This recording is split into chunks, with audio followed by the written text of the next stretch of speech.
الشيطان الرجيم بسم الله الرحمن الرحيم قل من يرزقكم من السماوات والأرض قل الله وإنا أو إياكم لعلى هدى أو في ضلال مبين قل لا تسألون عما أجرمنا ولا نسأل عما تعملون قل يجمع بيننا ربنا ثم يفتح بيننا بالحق وهو الفتاح العليم قل أروني الذين ألحقتم به شركاء كلا بل هو الله العزيز الحكيم وما أرسلناك إلا كافة للناس بشيرا ونذيرا ولكن أكثر الناس لا يعلمون ويقولون متى هذا الوعد إن كنتم صادقين قل لكم ميعاد يوم لا تستأخرون عنه ساعة ولا تستقدمون صدق الله مولانا العظيم وصدق رسوله النبي الأمي الكريم ونحن على ذلك لمن الشاهدين والشاكرين والحمد لله رب العالمين.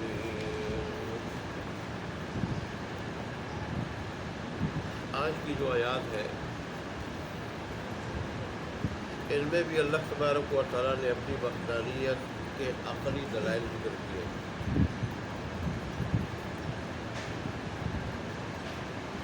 اپنے حبیب سے خطاب ہے کہ آپ ان لوگوں سے کہہ دیں کہ کون ہے وہ جو تمہیں آسمانوں سے اور زمین سے رزق دیتا.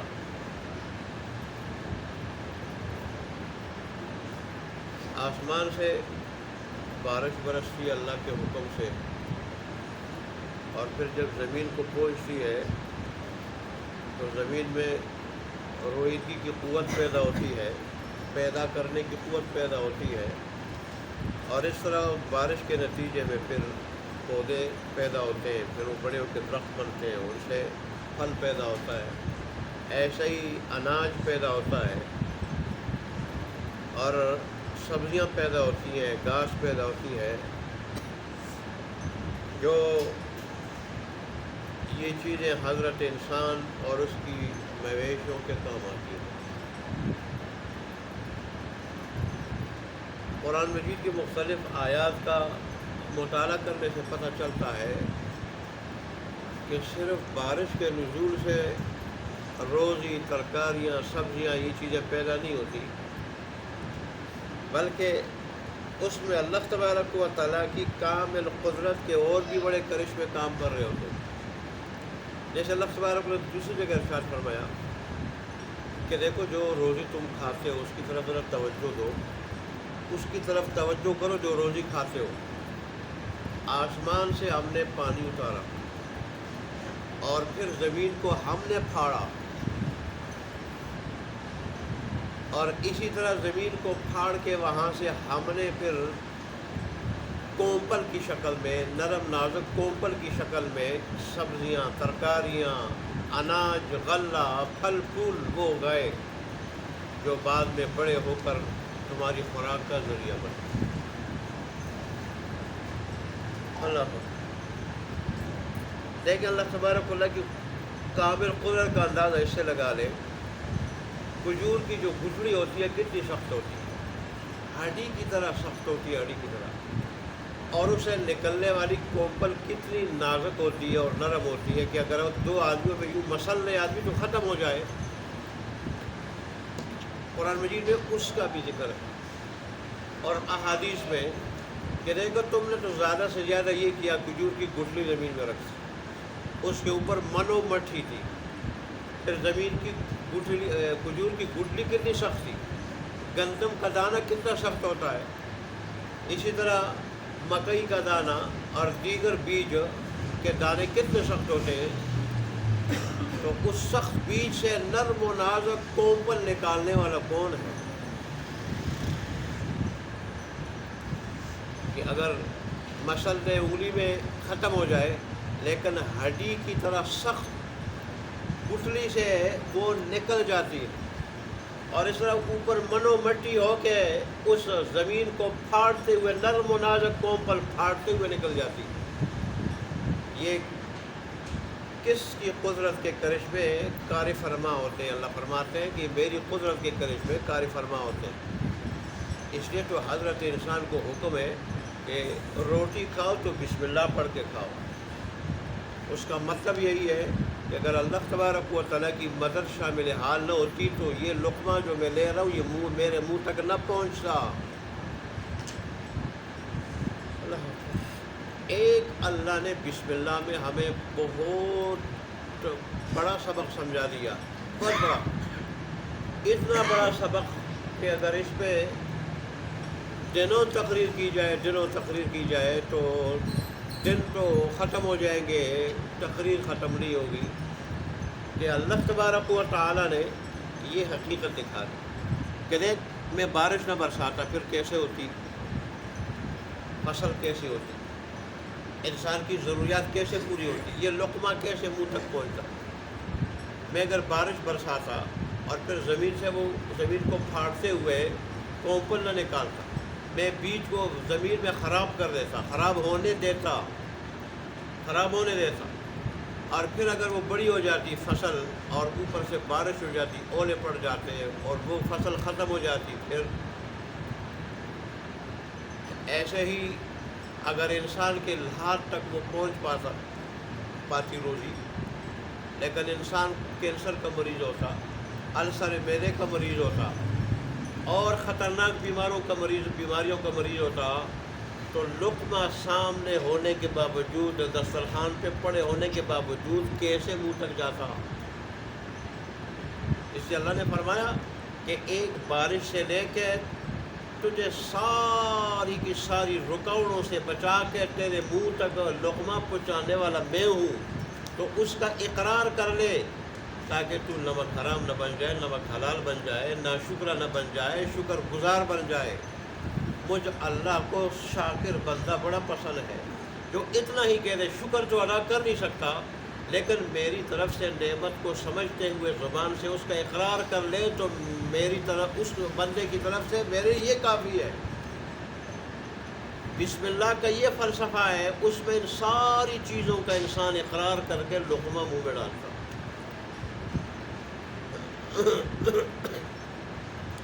یہاں بھی اللہ نے یہ حقیقت سمجھائی ہے کہ ان کے جو خود ساختہ معبود ہے، بتا دے کون سا کارنامہ انہوں نے کیا. کیا رزق انہیں وہ پہنچا سکتے ہیں؟ ان میں سے تو اکثر مورتیاں ہیں، مورتیاں جو کسی کام کی نہیں، وہ بول نہیں سکتی، حرکت نہیں کر سکتی. اور باقی اگر فرشتوں کو یہ معبود مانتے ہیں تو فرشتہ تو وہ مخلوق ہے جس کا ذکر گزشتہ درس میں گزر چکا ہے کہ وہ اللہ تبارک و تعالیٰ کے سامنے لرز رہے ہوتے، کانپ رہے ہوتے ہیں جب اللہ کا حکم ان کی طرف نازل ہو رہا ہوتا ہے، اور عاجزی کی وجہ سے پر بچا رہے ہوتے ہیں، پر. اور اس وقت پھر ان میں جان آتی ہے جب حکم کے نزول کی تکمیل ہوتی ہے. پھر نچلے طبقے والے اوپر طبقے والے سے کہتے ہیں کہ اللہ نے کیا فرمایا، تو وہ کہتے ہیں اللہ نے حق فرمایا. ان کا تو حال یہ ہے، اللہ کے سامنے اس قدر وہ عاجز ہے. وہ پھر کیسے تمہیں روزی پہنچا سکتے ہیں، تمہاری ضروریات پوری کر سکتے ہیں؟ وہ تو خود اللہ تبارک اللہ کی حمد و تسبیح بیان کرتے رہتے ہیں ہر وقت. انہوں نے فرمایا تمہارے جو خود ساخت معبود ہے، بتا دو نا، روزی تمہیں دے سکتے ہیں؟ روزی تمہیں نہیں دے سکتے. دوسری جگہ آتا ہے اگر مکھی تم جو ان کے آگے مٹھائیاں رکھتے ہو، جو کھانے رکھتے ہو، مکھی اگر ان سے وہ چھین لے، یہ تو مکھی سے وہ کھانا نہیں چھوڑا سکتے. یہ تو ایسے معبود ہے اور اپنے اوپر سے مکھی کو نہیں اٹھا سکتے.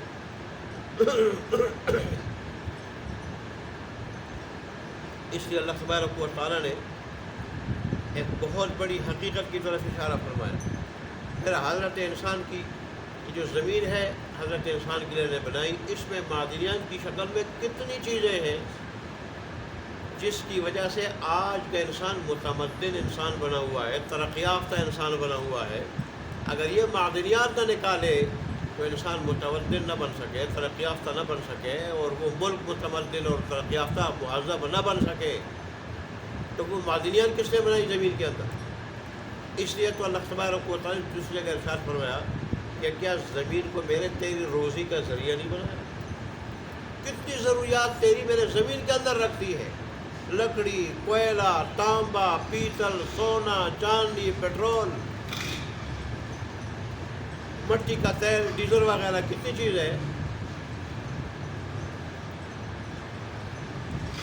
اس لیے اللہ تبارک و تعالیٰ نے آج عقل کی دلیل میں پہلی چیز اور پہلی دلیل جو ذکر کی ہے وہ روزی کی ہے۔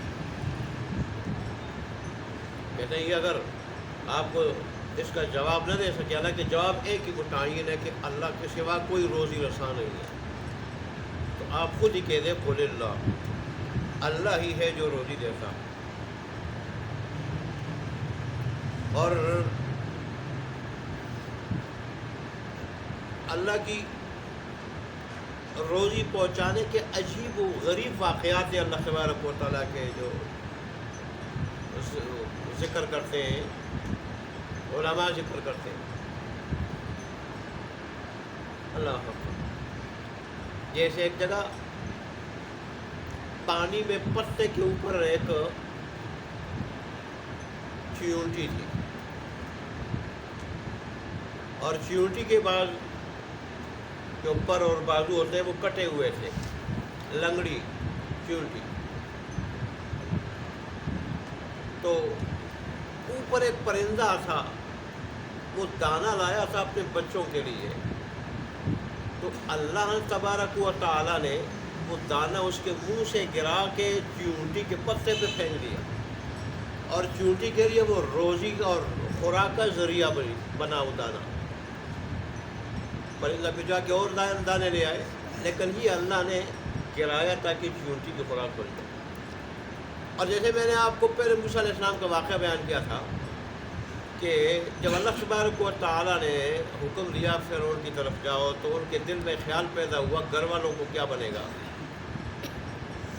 تو اللہ تبارک و تعالیٰ نے حکم دیا کہ پتھر پہ لاٹھی مارو، لاٹھی ماری تو تہ نکلی، پھر فرمایا دوبارہ مارو، پھر تہ نکلی، پھر تیسری مرتبہ، تیسری تہ جب ہٹی اس کے اندر ایک کیڑا تھا، اس کے منہ میں ہرا پتا تھا، اور وہ تسبیح بیان کر رہا تھا، سبحان من یرانی ویذکرنی ولا ینسانی ویعلم مکانی، کہ پاک ہے وہ ذات جو مجھے ہر وقت دیکھتی ہے کہ کس حال میں ہے، یہ کس حال میں ہے، ہر وقت مجھے دیکھتی ہے وہ، اور میری ہر حالت کو وہ جانتی ہے، ویذکرنی، اور مجھے یاد رکھتی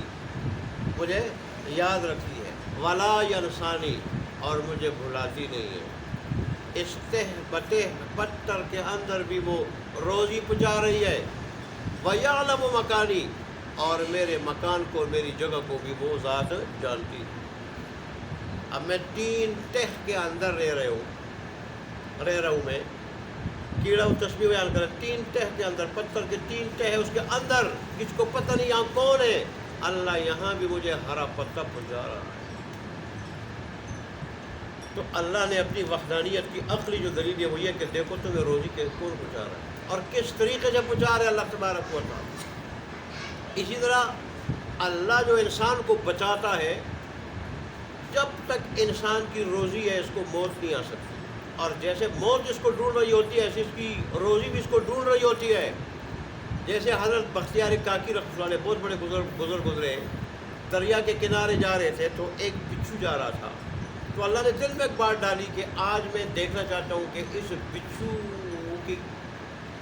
بچھو کا کیا پروگرام ہے، کیا پروگرام ہے، کس پروگرام کے پیچھے چل رہا ہے۔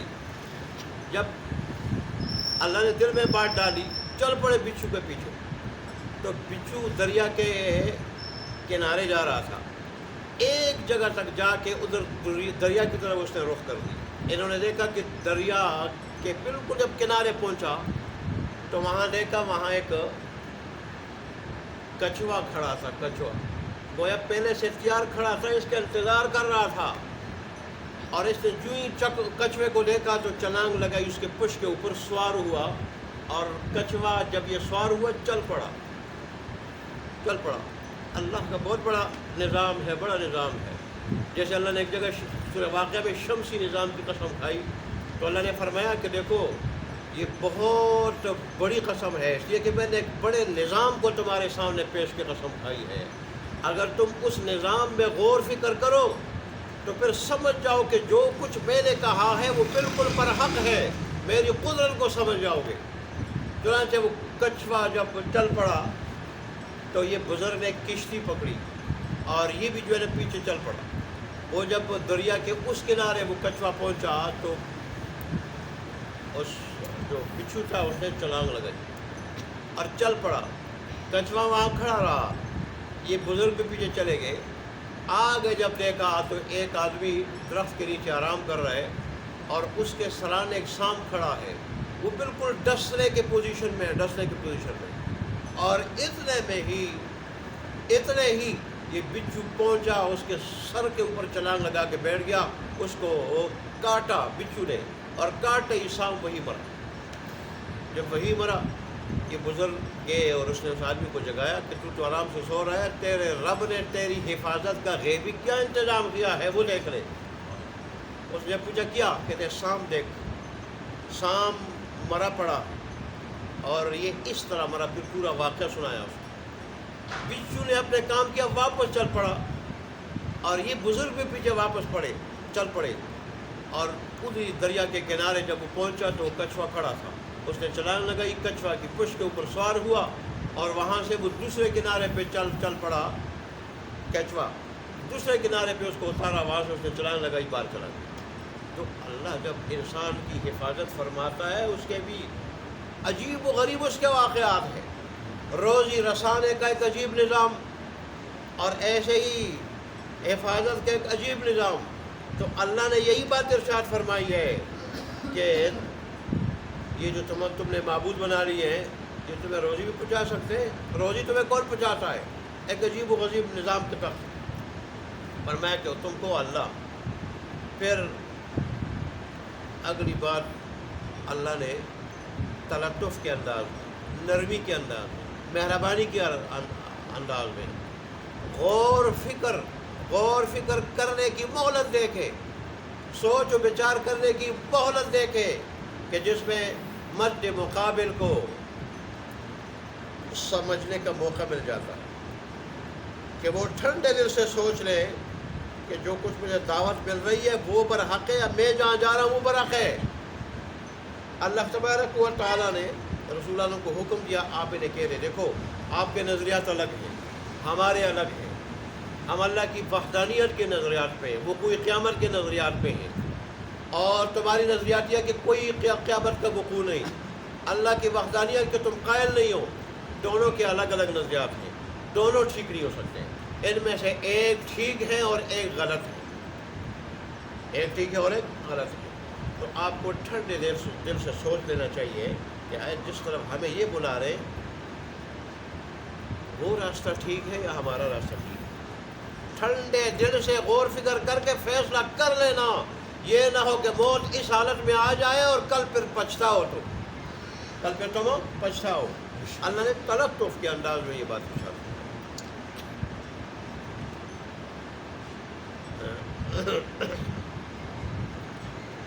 اور وہ کہتے تھے کہ تم ہمارے بتوں کی برائی بیان کرتے ہو،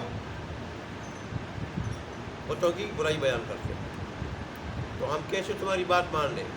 تو اللہ تبارک نے اس کا جواب دیا ہے کہ دیکھو اگر اللہ کی وحدانیت بیان کرنا یہ جرم ہے تو یہ جرم کا ارتکاب تو ہم کر رہے ہیں نا، اس جرم کے بارے میں اللہ ہم سے پوچھے گا، اگر یہ جرم ہے تم سے نہیں پوچھے گا۔ اور تم جو کام کر رہے ہو اللہ کے ساتھ غیروں کو، مخلوق کو شریک کر رہے ہو، اس کام کے بارے میں اللہ تم سے پوچھے گا۔ لہذا تمہارے کام کے بارے میں ہم سے اللہ نہیں پوچھے گا، ہمارے کام کے بارے میں تم سے نہیں پوچھے گا۔ تم غور فکر کر لو کہ تمہارا فائدہ کس پروگرام پہ چلنے میں۔ اے اللہ، اور پھر صاف اللہ نے بتا دیا کہ میرے حبیب آپ کہہ دیں کہ ہمارا رب ہمیں جمع کرے گا، پھر ٹھیک ہمارے درمیان فیصلہ کرے گا عدل کے ساتھ، اور وہ بہت بڑا فیصلہ کرنے والا ہے اور سب کچھ وہ جانتا ہے کون کس راستے پہ ہے۔ کون اگر غلط راستے پہ تم ہوئے، غلط راستے پہ، تو پھر پچھتاؤ گے موت کے وقت بھی، موت کے بعد بھی۔ اور پھر یہ بھی حکم دیا کہ ان سے کہہ دیں جن کو تم نے شریک بنا کے اللہ تبارک و تعالیٰ کے ساتھ ملا دیا ہے، ذرا ہمیں دکھاؤ کون ہے، ان کی حیثیت کیا ہے، ان کے کیا کارنامے ہیں، انہوں نے کیا کچھ کیا ہے۔ اللہ کے تو اتنے بڑے کارنامے ہیں، تو انہوں نے کیا کیا؟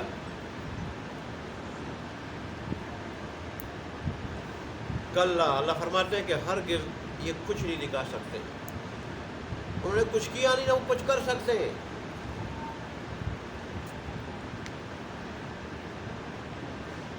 فرمایا کہ بلکہ اللہ تبارک و تعالیٰ سب پہ غالب اور حکمت والے۔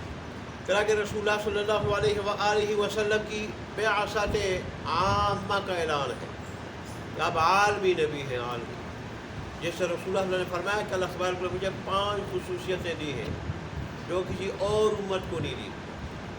اللہ تبارک و تعالیٰ نے میرا روب 1 مہینے کی مسافت تک دشمن پہ رکھا ہے، 1 مہینے کی مسافت سے دشمن مجھ سے لڑ رہا ہوتا ہے۔ اللہ تبارک و تعالیٰ نے زمین کو میرے لیے مسجد بنایا اور طہارت حاصل کرنے کی جگہ بنایا ہے، لہذا جہاں کہیں نماز کا وقت ہو جائے تم کھڑے ہو جاؤ، نماز پڑھو، اگر تمہیں پانی نہ ملے تو مٹی سے تیمم کر کے نماز پڑھو۔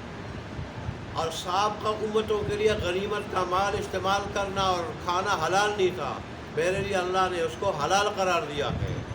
اور ساتھ یہ بھی کہ سابقہ نبی مخصوص زمانے کے لیے اپنی قوم کے لیے نبی ہوتے تھے، اللہ نے مجھے قیامت تک کے لیے اور ساری کی ساری انسانیت کے لیے نبی بنا کر بھیجا۔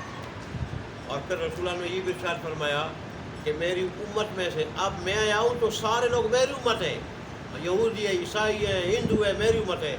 میری امت میں سے کوئی آدمی، ہاں وہ یہودی ہو جو اپنے آپ کو اہل کتاب کہتے ہیں، ہاں وہ عیسائی ہوں یا کوئی اور مذہب والے ہوں، جب تک مجھ پہ ایمان لا کر، میری شریعت پہ ایمان لا کر اس کی پیروی نہیں کریں گے، ایمان نہیں لائیں گے، تو اس وقت دنیا سے جائیں گے جہنمی ہوں گے، جہنمی ہوں گے۔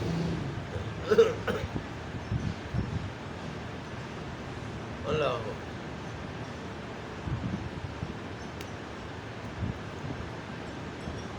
پھر وہ قیامت کے بارے میں استحزان پوچھتے تھے کہ یہ قیامت اگر ہے تو کب آئے گی؟ اللہ نے فرمایا کہ وہ ایسا مخصوص دن ہے کہ جس دن وہ دن آئے گا تو پھر نہ تم پیچھے ہٹ سکو گے نہ آگے بڑھ سکو گے ایک لمحے کے لیے۔ یہ انفرادی موت ہے، چھوٹی قیامت، یا اجتماعی موت ہے پوری کائنات کی بڑی قیامت۔ اس کا دن جب آئے گا، وقت آئے گا تو پھر آگے پیچھے نہیں ہو سکے گا۔ اللہ تعالیٰ کو ہمیں تیاری کرنے کی توفیق عطا فرمائے۔ وآخر دعوانا الحمدللہ رب العالمین کے ترجمہ درج کری۔ خود آپ کہہ دیجیے من یرزقکم، کون ہے جو تمہیں روزی دیتا ہے، رزق دیتا ہے، من السماوات، آسمانوں سے، والارض، اور زمین سے، قل اللہ، آپ کہہ دیجیے کہ اللہ، وإنا أو إياكم، اور بے شک ہم یا خاص تم اور بے شک ہم یا تم لعلی ھدی او فی ضلال مبین، ہدایت پر ہیں یا کھلی گمراہی میں ہیں۔ قل لا تسألون عما اجرمنا، آپ کہہ دیجیے کہ تم سے نہیں پوچھا جائے گا ان جرائم کے بارے میں جو ہم نے کیے، ولا نسأل عما تعملون، اور نام سے سوال ہوگا ان کاموں کے بارے میں جو تم کرتے ہو۔ قل یجمع بیننا ربنا، آپ کہہ دیجیے کہ جمع کرے گا ہمیں ہمارا پروردگار، ثم یفتح بیننا، اور پھر فیصلہ کرے گا ہمارے درمیان بالحق، ٹھیک ٹھیک، وهو الفتاح العلیم، اور وہ بہت بڑا فیصلہ کرنے والا اور سب کچھ جاننے والا ہے۔ قل، آپ کہہ دیجیے ارونی الذین الحقتم بی شرکاء، کہ دکھا دو مجھے وہ کہ جن کو تم نے شریک بنا کے ملا دیا ہے اللہ تبارک و تعالیٰ کے ساتھ، ٹھیک، کہ جن کو تم نے ملا دیا اللہ تبارک و تعالیٰ کے ساتھ شریک بنا کر، کلا، ہرگز نہیں، ان کا کچھ کوئی کارنامہ نہیں، بل هو اللہ العزیز الحکیم، بلکہ وہ اللہ تبارک و تعالیٰ سب پہ غالب و حکمت والا ہے۔ وما ارسلناک، اور نہیں بھیجا ہم نے آپ کو، الا کافۃ للناس، مگر سارے کے سارے لوگوں کے لیے، بشیراً، خوشخبری دینے والا، ونذیراً، ڈر سنانے والا، ولکن اکثر الناس لا یعلمون، لیکن اکثر لوگ نہیں جانتے۔ ویقولون متى هذا الوعد، اور کہتے ہیں وہ کہ کب ہوگا یہ وعدہ، ان کنتم صادقین اگر تم سچے ہو قل لکم میعاد یوم آپ کہہ دیں کہ آپ کے لیے وعدہ ہے ایک ایسے دن کا لا تستاخرون عنہ ساعۃ کہ اس سے تم پیچھے نہیں ہو سکو گے ایک لمحہ بھی ولا تستقدمون نہ آگے بڑھ سکو گے۔ اللہ تبارک و تعالیٰ قیامت کی تیاری کی توفیق عطا فرمائے۔ واخر دعوانا الحمدللہ رب العالمین۔